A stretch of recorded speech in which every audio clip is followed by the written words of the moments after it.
नमस्कार, मैं हूं इंद्र मोहन। महाराष्ट्र में सियासी उठापटक काफी तेज हो गई है। उद्धव ठाकरे के मुख्यमंत्री आवास जो है वहां पर बैठक चल रही है उनके सहयोगी दलों के साथ। दरअसल यह तमाम चीजें तब शुरू हुई जब सबसे पहले संजय राउत की मुलाकात महाराष्ट्र के गवर्नर से हुई। उसके बाद शरद पवार की भी मुलाकात महाराष्ट्र के गवर्नर से हुई। उसके बाद शरद पवार मातोश्री आए उद्धव ठाकरे से मिलने के लिए। वहां भी लगभग 1.5 घंटे की मुलाकात हुई।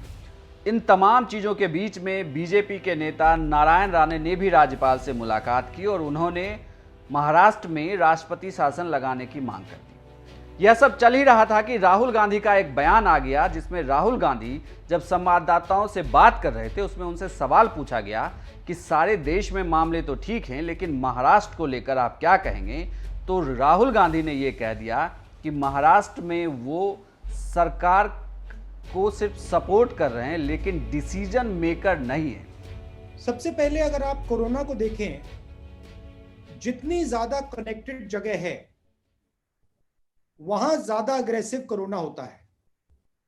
अगर आप दिल्ली देखें, मुंबई देखें, पुणे देखें, Maharashtra is one of the most connected states in India. तो it is going to be one of the most aggressive places where corona is going to act. I would like to make a differentiation here. We are supporting the government in Maharashtra, but we are not the key decision maker in Maharashtra. We are the key decision maker in Punjab. We are the key decision maker in Chhattisgarh, in Rajasthan, in Pondicherry. So there is a difference between running a government and supporting a government. However, Maharashtra is struggling because of the nature of its connectivity.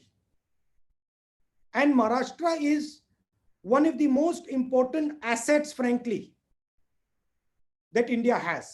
It is the center of business. So it requires full support from the government of India. I fully understand that Maharashtra is fighting a very difficult battle, and I appreciate that fact. And so are many other states.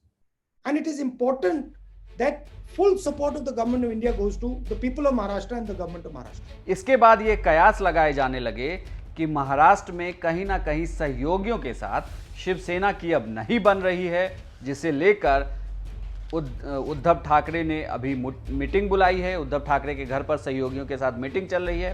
अब इस meeting में क्या निकल कर आता है यह तो देखा जाएगा, लेकिन बड़ी बात यह है कि राहुल गांधी के बयान के बाद एक बार फिर से राजनीति काफ़ी तेज हो गई। हालांकि शिवसेना की तरफ से बार बार ये कहा जा रहा है कि महाराष्ट्र की सरकार बिल्कुल स्थिर है, कोई भी दिक्कत नहीं है। अगर अभी कोरोना काल नहीं होता तो वो 6 महीने के सक्सेसफुल सरकार का जश्न मना रहे होते। लेकिन फिलहाल महाराष्ट्र में लगातार मामले बढ़ रहे हैं, देश में कोरोना का संकट है। ऐसे में वहाँ पर सरकार पर कोई भी अस्थिरता नहीं है। सरकार बिल्कुल ही स्थिर बनी हुई है और आने वाले दिनों में भी उद्धव ठाकरे की सरकार ऐसे ही काम करती रहेगी।